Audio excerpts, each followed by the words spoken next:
Buksan po natin ang ating mga banal na kasulatan dito po sa Isaiah, Kapitulo 54.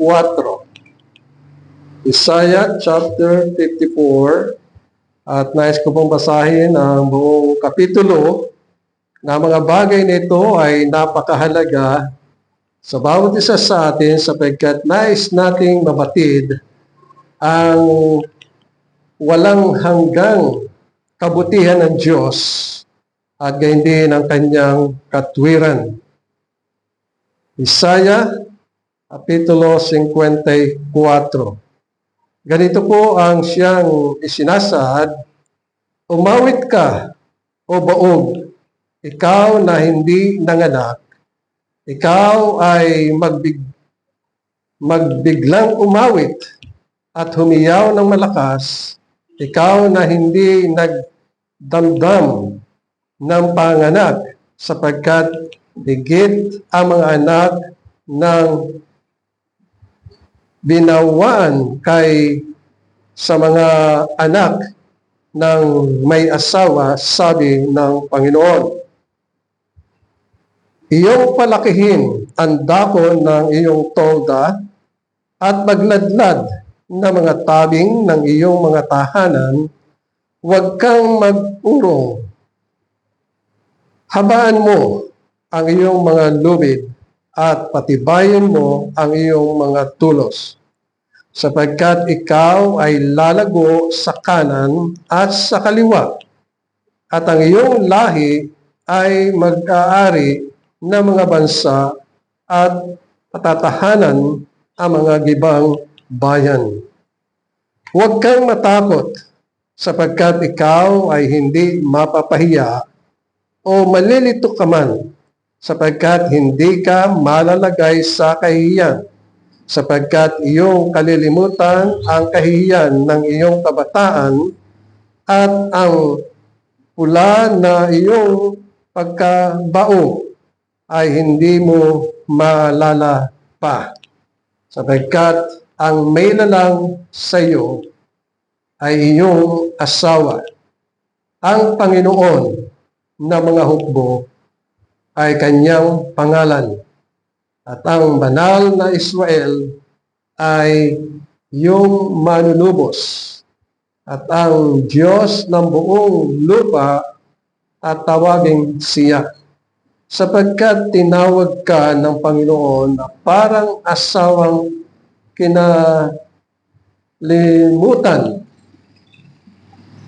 namamanglaw sa kalooban, parang asawa sa kabataan, sapagkat siya'y itinakwil, sabi ng Diyos, ng iyong Diyos.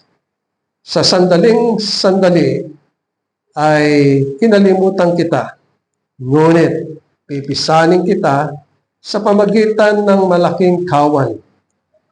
Sa kaunting pag-iinit ay ikinubli ko ang aking mukha sa iyo sa isang sandali, ngunit kinawaan kita sa pamagitan ng walang hanggang kagandahan loob, sabi ng Panginoon na iyong manunubos. Sapagkat ito ay parang tubig ng panahon ni Noe sa akin, sapagkat kung paanong ako'y sumumpa na ang tubig ng panahon ni Noe ay hindi na aahon pa sa lupa, gayon ako'y sumumpa na hindi ako mag-iinit sa iyo o sasaway sa iyo, sapagkat ang mga bundok ay magpapaalis at ang mga burol ay magpapalipat, ngunit ang aking kagandahang loob ay hindi hihiwalay sa iyo, o ang aking mang tipan ng kapayapaan ay maalis. Sabi ng Panginoon na naawa sa iyo. O ikaw na nagdadalamhati, na pinapaspas ng bagyo, ngunit hindi naaliw, narito aking ilalagay ang iyong bato na may magandang mga kulay, at ilalapag ko ang iyong mga patibayan na may mga sapiro, at gagawin kong mga rubi ang iyong mga dungawan at ang mga karabungko na mga tintuang bayan at ang mahalagang bato ng iyong lahat na hangganan. At lahat mong anak ay tuturuan ng Panginoon at magiging malaki ang kapayapaan ng iyong mga anak. Sa katwiran ay matatatag ka, ikaw na malalayo sa kapigatian, sapagkat yaoy hindi mo katatakutan at ang kakilabutan sapagkat hindi lalapit sa iyo. Narito, sila ay magkakapisan, ngunit hindi sa pamagitan ko. Sino mang magpipisan laban sa iyo ay mabubuwal dahil sa iyo. Narito aking nilalang ang panday na humihihip sa mga baga at naglalabas na mga sangkap o ng kasangkapan para sa kanyang gawa. At aking nilalang ang manlilipol upang malipol. Walang armas na ginawa laban sa iyo at pakikinabangan at bawat dila na gagalaw laban sa iyo sa kahatulan ay iyong hahatulan. Ito ang mana ng mga lingkod ng Panginoon at ang katwiran nila ay sa akin, sabi ng Panginoon. Hanggang doon lamang po ang pagbasa natin sa banal na kasulatan. Ang magiging teksto po natin sa umagang ito ay narito po sa talatang 10 ng Kapitulo 54. Ganito po ang siyang isinasad sapagkat ang mga bundok ay magpapaalis at ang mga burol ay magpapalipat. Ngunit ang aking kagandahang loob ay hindi hihiwalay sa iyo o ang aking mang tipan ng kapayapaan ay maalis, sabi ng Panginoon na naawa sa iyo. Mga minamahal, tayo po ay lubos na nagpapasalamat sa Panginoon dahil sa Kapitulo 54. Dito po ay tinutukoy ng Panginoon ang kanyang walang hanggang kabutihan. Na ang kabutihan iyon ay kanyang ipinamamalas sa atin. At masasabi natin, mga minamahal, na ang Diyos ay napakabuti at taglay ang kagandahan ng kanyang kalooban at kayo din ang kanyang walang hanggang katwiran na ito ang kanyang isinasaad sa kanyang bayan, ang kanyang mga hinirang, ang kanyang mga pinili. O kaya nga tayo, mga minamahal, ay kinakailangan pinakikinggan ang tinig at salita ng Panginoon tungkol sa kanyang kabutihan. Sapagkat ang Diyos ay napakabuti. Ito'y pagpapahayag ng kanyang katapatan sa kanyang mga hinirang. Na hindi sila pababayaan kailanman ng Panginoon sapagkat kanyang sinisinta ang kanyang bayan. At ang bayan niya ay tayo. Ito ang katangian ng Diyos na hindi magbabago at hindi mawawala sa ating Panginoong Diyos at Ama. Hindi siya nagbabago sa pakikitungo niya sa atin sapagkat siya ay matapat. Tunay na napakayaman ng kanyang kahabagan sa atin, ang kanyang kaawaan sa atin, ang kanyang pag-ibig, at hindi siya nagbabago kailanman. Minsan, pag tayo ay nag-iisa at nagbubulay-bulay, ay dumadating yung parang tayo ay napabayaan ng Panginoon. Ngunit yun ay sa atin. Pero sa puso ng Diyos Ngunit sa kanyang damdamin, hindi siya nagbabago ng pagtingin sa atin. Labis ang kanyang kahabagan, labis ang kanyang kabutihan. Tatlong bagay ang ating titingnan sa kapitulong ito ng Isaiah, kapitulo 54. Una, yung kanyang kalikasan, yung kanyang katangian. At ang pangalawa ay yung kanyang tipan na hindi nagbabago. At ang pangatlo ay yung kanyang mana. Kailangang makita natin na ang ating mana ay ang Panginoong Diyos na ating Ama. Una, ay yung kanyang katangian o kanyang kalikasan. Sinasaad dito sa banal na kasulatan na ang Diyos ay tunay na mabuti. Sapagkat sa kanyang kabutihan ay ipinagkaloob niya ang kanyang buktong na anak. Ibinigay sa atin. Kaya ibinigay ito sa atin ay upang siya ang umako ng ating kaparusahan. At ano ang kaparusahan natin? Kamatayan. Kaya lahat ng mga tao ay namatay, gayon din tayo.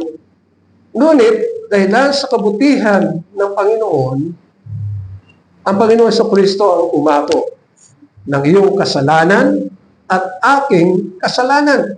Inako niya. Siya mismo ang nagdala upang ito'y dalhin niya doon sa krus sa Kalbaryo at doon ay maranasan niya ang kaparusahan sa kanyang katawan at gayon din ang kamatayan. Yun ang kabutihan ng Panginoon. Ikalawa ay yung kanyang kagandahang loob na sa kanyang kagandahang loob, hindi niya nais na bawat isa sa atin ay mapahamak. Ayaw niya na ang mga mananampalataya, ang mga nagtitiwala sa Kanya, ang mga nananambahan sa Kanya, ang mga nananalig sa Kanya, ay huwag mapahamak. Kundi pagkalooban ng buhay na walang hanggan at kapatawaran sa ating mga kasalanan. Ang pangatlo na ilang bagay na ating mapag-aaralan, bagamat napakarami ang mga katangian na ating maililista at maalala tungkol sa ating Panginoon, ay yung mabuting pakikitungo niya sa atin. Ang kanyang pakikitungo sa atin ay hindi iba. Sapagkat sabi sa banal na kasulatan, sa Efeso Kapitulo 1, tayo ay kanyang kinukhok. Dati-dati wala tayong ama. Ngunit sa pamagitan ng Panginoong Jesucristo, tayo ay kinukhok. Kaya ang kanyang pakikitungo sa atin ay hindi nagbabago. Tayo ang kanyang anak na ipinanganak sa Espiritu sa pamagitan ng ating Panginoong Jesucristo. Yan ang sinasabi ng ating Panginoon. Ang ipinanganak sa laman ay laman, ngunit ang ipinanganak sa Espiritu ay Espiritu. Yung kanyang pakikitungo sa atin. At kung ating titingnan dito sa aklat ni Isaiah, Kapitulo 54, ay kanyang inilalahad ang kanyang kabutihan at ang kanyang katwiran, ang kanyang pagmamalasakit, pakikitungo. At ang pang-apat ay yung mapagbigay loob ang Panginoon. Ibinigay niya sa atin, una, ang kanyang buktong na anak upang tayo ay tubusin at gawing mga banal at maging katulad ng ating Panginoong Jesucristo sa kabanalan at gayon din sa katwiran at sa kaalaman natin tungkol sa ating Ama na nasa langit.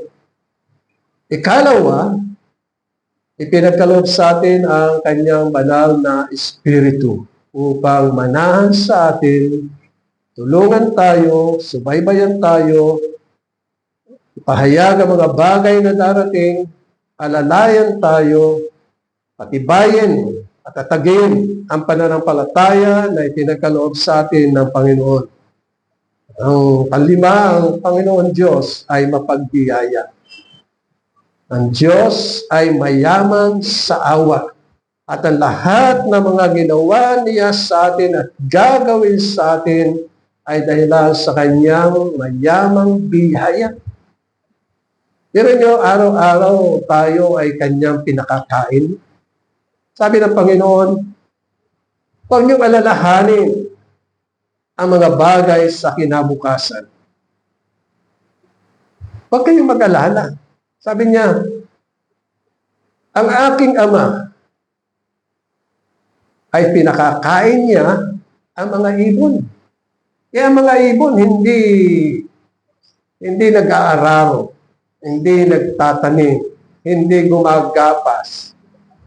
Pero sila'y kumakain araw-araw. At gayon din ang mga halaman na lagi niyang dinidiligan. Kaya nga pag nakita niyo na umulan at pagkatapos tinignan niyo ang mga halaman, sariwa-sariwa ang mga halaman. Tuwang-tuwa ang mga halaman. Siguro nung araw, nung mali pa tayo, at kahit yung ating mga anak, pag umulan, sabik na sabik sa ulan. Nagpapaulan tayo, naliligo tayo sa ulan.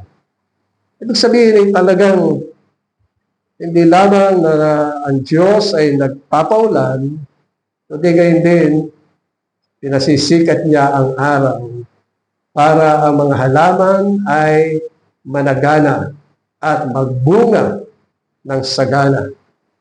Tayo, nahirap na magkulong sa bahay. Kasi kailangan din natin ang araw.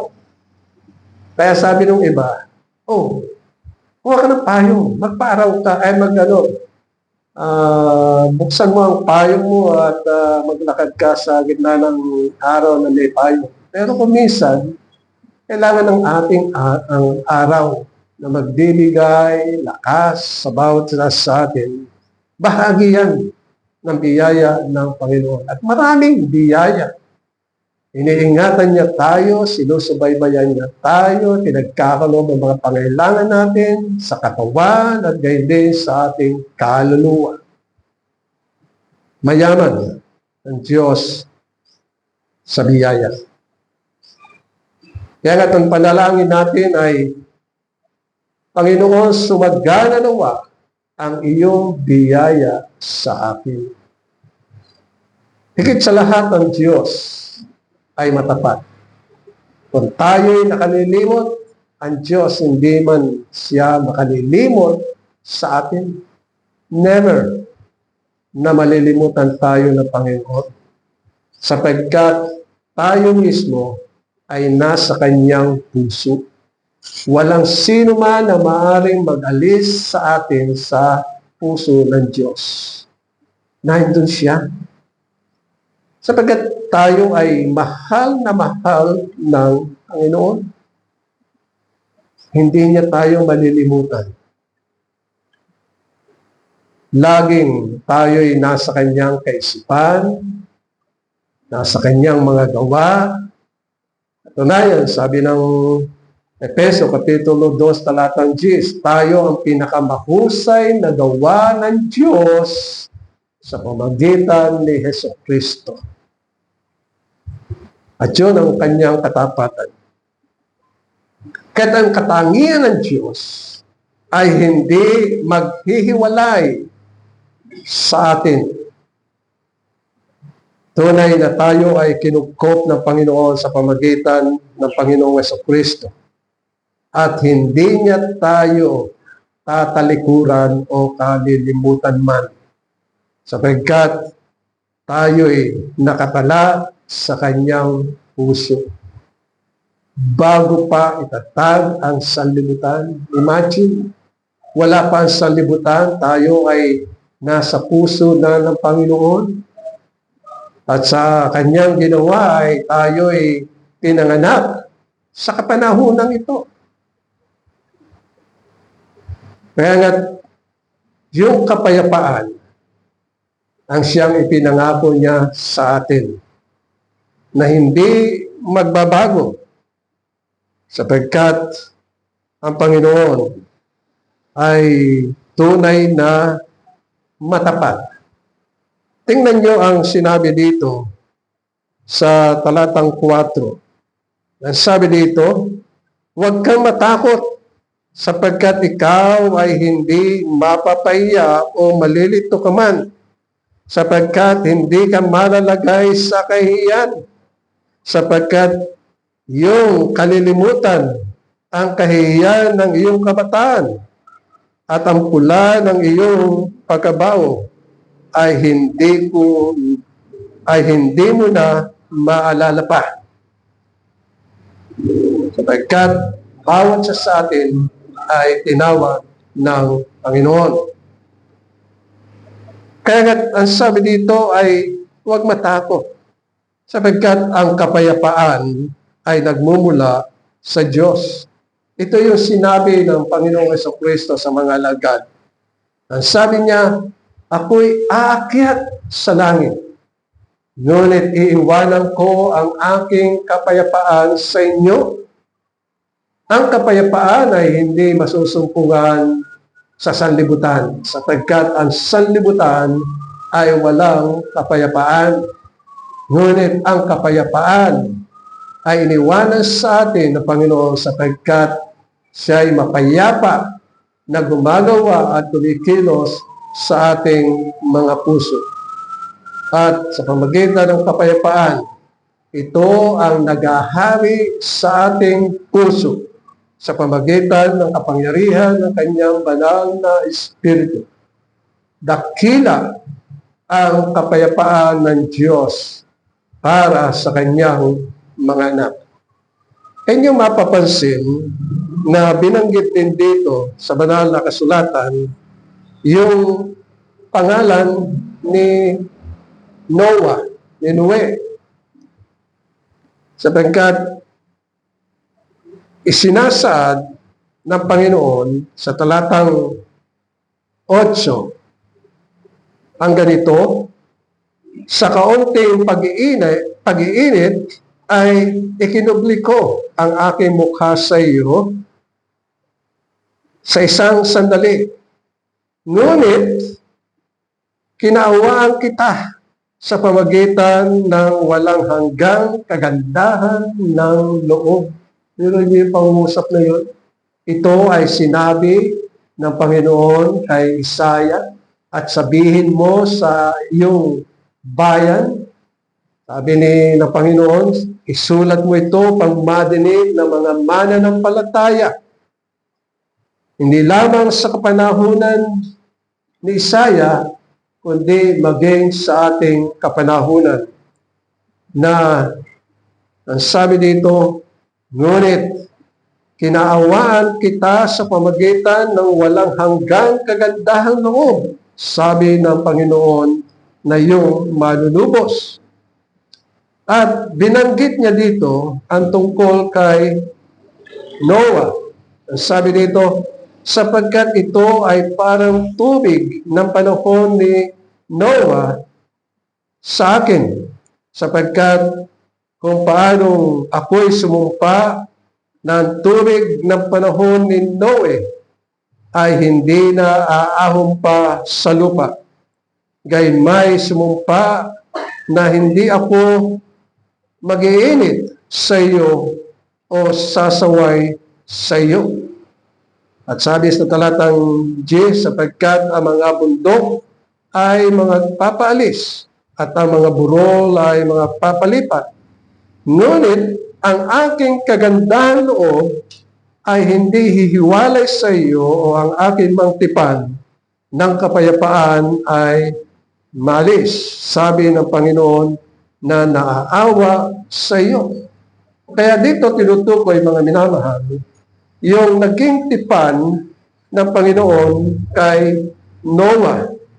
At ito ang siyang isinasaad sa Genesis Kapitulo 6. At tingnan natin, mga minamahal, ang mga bagay sa panahon ni Noah. Sa panahon ni Noah ay binanggit ng Panginoon ang tungkol sa kalagayan ng tao.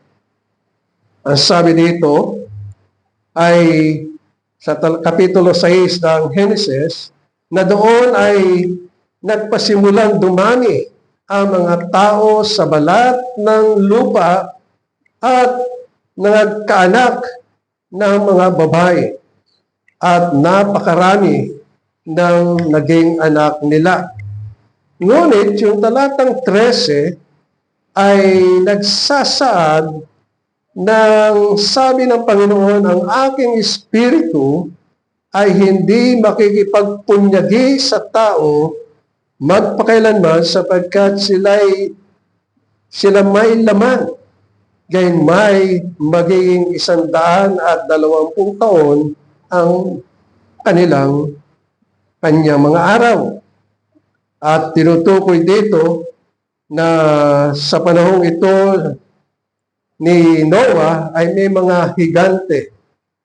At ano ang nakita ng Panginoon sa panahon ni Noah? Ang sabi sa talatang 5, at nakita ng Panginoon na mabigat ang kasamaan ng tao sa lupa at ang buong haka ng mga pag-iisip ng kanyang puso ay pawang masama lamang na parati. So ito ang nakikita sa dami ng tao. Isa lang ang nakikita ng Panginoon, kasamaan. At napakabigat ang kanilang kasamaan.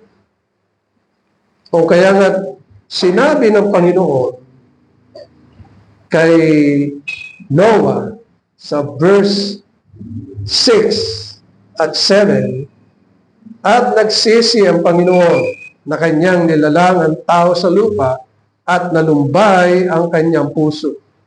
Kaya nga sabi sa talatang 7, at sinabi ng Panginoon, lilipulin ko ang tao sa aking nilalang sa ibabaw ng lupa, at ang taong gayon din ang hayop at ang mga umuusad at mga ibon sa impapuwid, sapagkat pinagsisiyang ko na aking nilalang sila.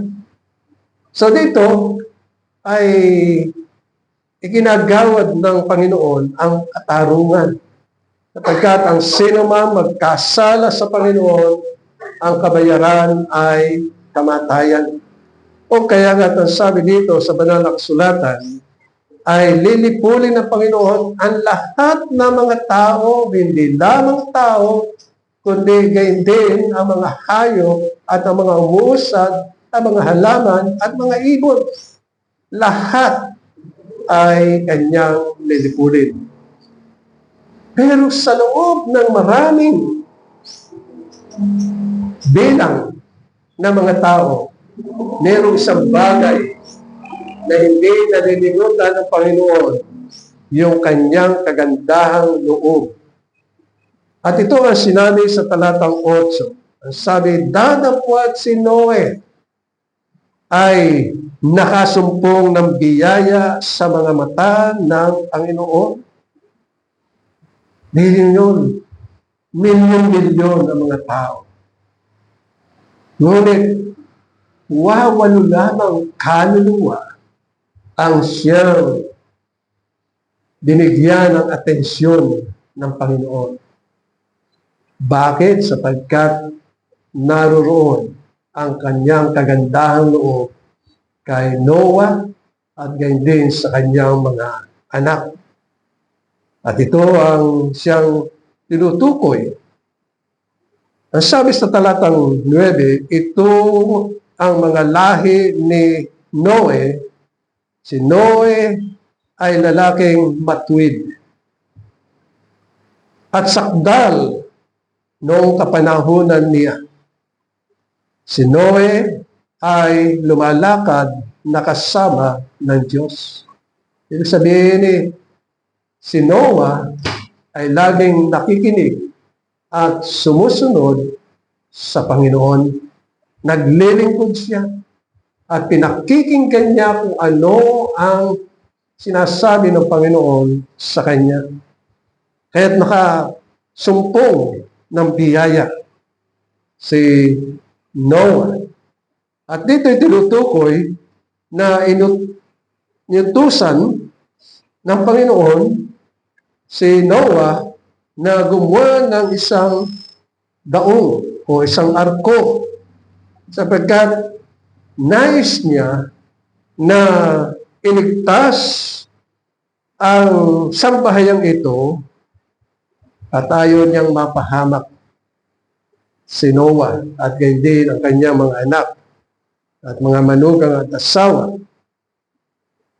Kaya nga sinasabi dito sa banal na kasulatan ay nais ng Panginoon na wakasan ang buhay ng masasama. At yan ang sinasabi sa talatang 13. At sinabi ng Diyos kay Noe, ang wakas na lahat ng tao ay dumating sa harap ko, sapagkat ang lupa ay napuno ng karahasan dahil sa kanila, at narito sila'y aking lilipuling kalakip ng lupa. Alin nga sa ating kapanahunan, ganyan din. Ang lahat ng masama ay lilipulin ng Panginoon. Kung sila'y masabi natin na yung salitang umaarangkada ang kanilang kasamaan, hindi pahihintulutan ng Panginoon. Wawasakin at wawasakin ang lahat ng masasama. Yan ang siyang tinutukoy sa banal na kasulatan. Na pag dumating ang Panginoong Jesucristo, lahat ng masasama ay kanyang wawasakin. Ngunit, ang nasa kanyang puso ay yung mga mananampalataya na siyang hindi nalilimutan, na siyang nakatala sa kanyang puso, yung kanyang bayan na kanyang minamahal. Kaya nga sa buhay ni Noah ay sinasabi dito na sabi niya sa talatang 14, gumawa ka ng isang sasakyang kahoy na copper. Gagawa ka ng mga silid sa sasakyan at yung sisiksikan sa loob at sa labas ng sahin. Kaya ginawa ni Noah ang daong o ang arko. Mismo ang Diyos ang siyang nagpagawa. At ang daong na yun at ang arkong yun ay gawa ng Panginoon. At ibinigay ang sukat. Para sabi dito sa banal na kasulatan ay ang magiging sukat nito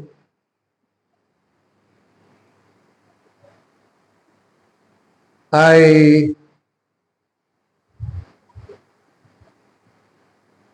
nasa talatang 15. Ang sabi dito, at ganitong paraan gagawin mo. 300 siko ang haba ng sasakyan. Pag sinabing siko, ibig sabihin mula rito hanggang dito, yun ang kanilang panukat. At sabi, 3 siko. Ganun kahaba ang arko. At sinasabi dito, 50 siko ang luwang. So ang luwang, haba, luwang. At yung taas ay 30 siko.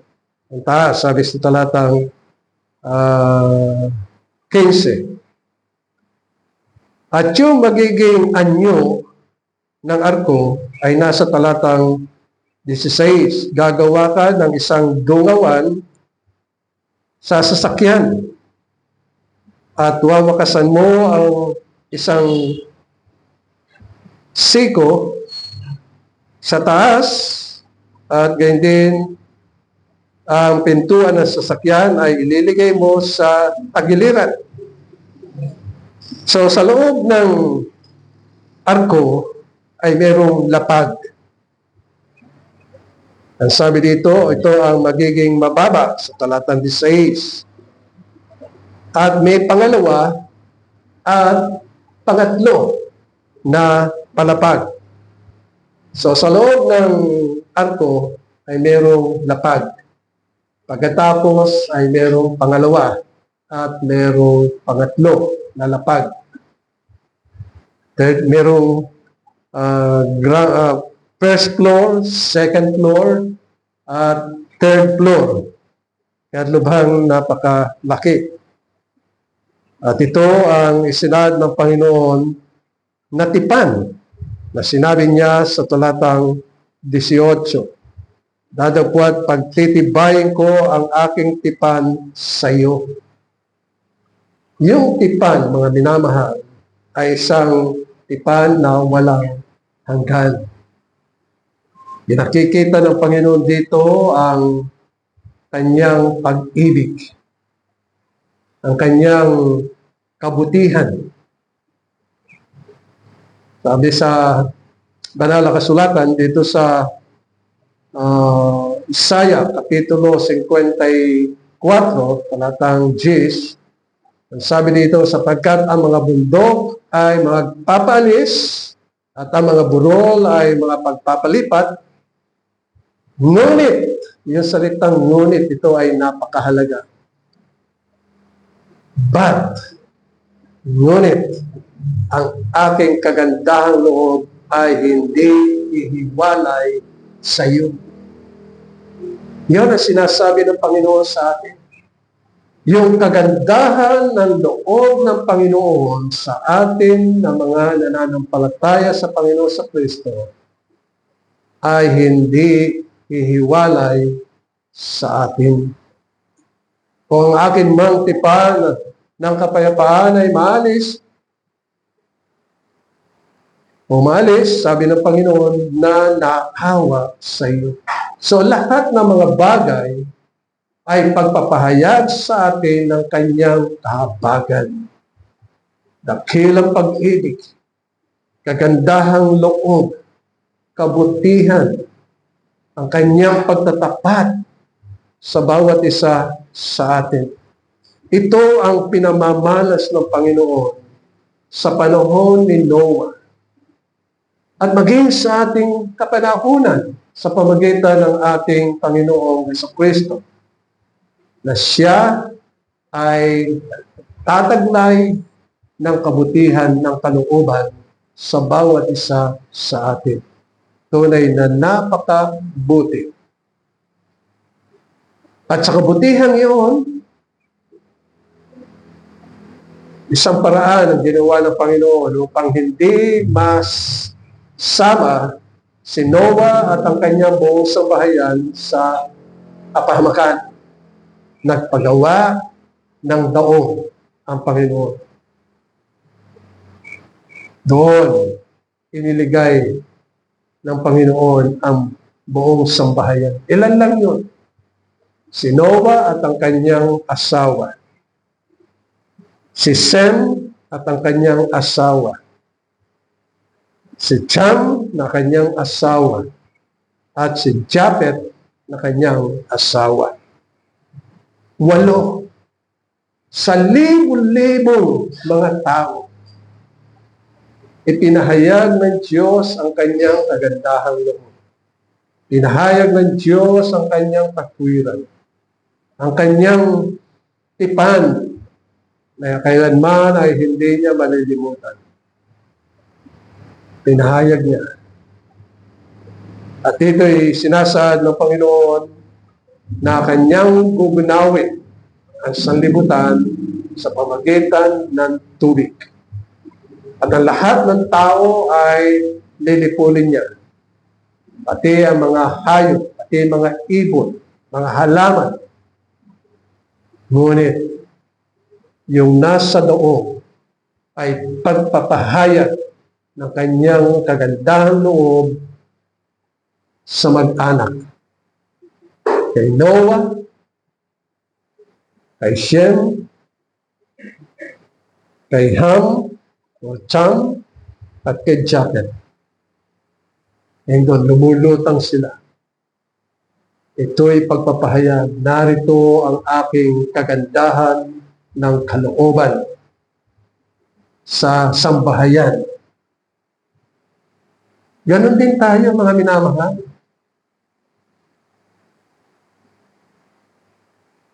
Lilipulin ng Panginoon ang lahat ng masasama. Ngunit yung kapayapaan ang siyang lulutang ng kapayapang ito ay nasa puso ng mga mananampalataya. Sapagkat ang kagandahan ng kalooban ay nasa kanila. Kaya natapos alam ba ninyo, natapos ang paggawa ng arko o daong ni Noah? 100 years. Ganun katagal. Pero hindi nangangahulugan na walang ginagawa si Noah pagdating sa Ebanghelyo ng Panginoon. Sapagkat sa kanya mga ginagawa, ang mga tao ay nakatingin. Ginagawa niya ang doon sa kabundukan sapagkat hindi na kinakailangan dalhin yung mga kahoy sa ibaba, sa kapatagan, kundi doon mismo sa bundok. Doon lamang kukuha ng mga kahoy. At ang pangalan ng kahoy ay gopher. Hindi natin kilala yun. Maaaring ito ay pakawan na matitibay, o maaaring ito ay nara, o maaaring ito ay kung anumang klase ng kahoy. Pero matibay. Hindi basta masisira ng alon ng tubig. Ang mga mananampalataya ay naghanda. Biro nyo, 100 years. Sapagkat nang tinawag ng Panginoon, 500 years na si Noah. At nang siya ay pumasok sa daong, sa arko, nang siya ay pumasok doon, 600 years old na siya. 600 years old. So, mga 100 years na ginawa niya. At sa loob ng 100 years na kanyang ginagawa, hindi nagmamaliw ang kagandahan ng loob ng Panginoon. Naroon, binibigyan ng lakas si Noah. Naroon ang lakas. Ipinagkakaloob ng Panginoon ng kanilang pangailangan araw-araw. Hindi napuputol yung kagandahang loob ng Panginoon sa kanila. May lakas.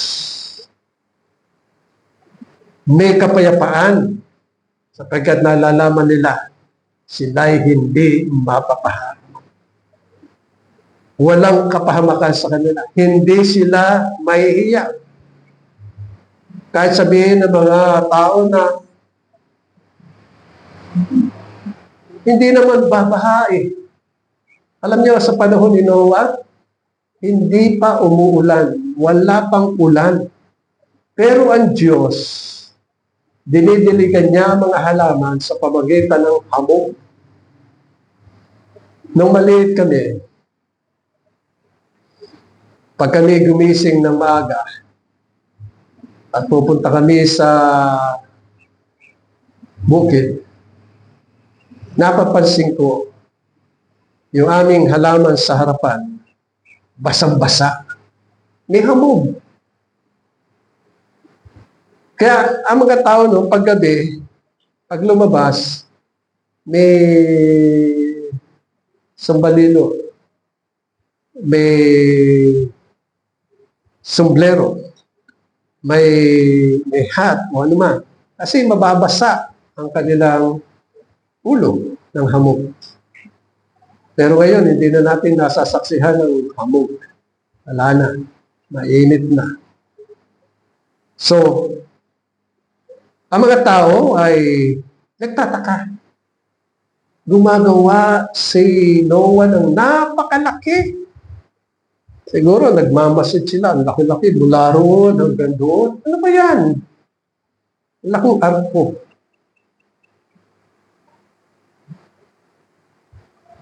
Kaya pag inisip natin mga minamahal, patuloy na ipinangangaral ni Noah ang ebanghelyo na ang kaligtasan lamang ay sa Panginoon. At yun ang kagandahan loob ng Panginoon. Ngunit walang nananalig kundi ang buong sambahayan lamang ni Noah. Kaya dumating ang panahon na uulan. At ang sabi dito sa Genesis, Kapitulo 4 o Kapitulo 7, talatang 4, sapagkat 7 araw pa at pauulanan ko ang ibabaw ng lupa, 40 araw at 40 gabi, at aking lilipulin ang lahat ng mga may buhay na aking nilikha sa balat ng lupa. Dumating ang judgment.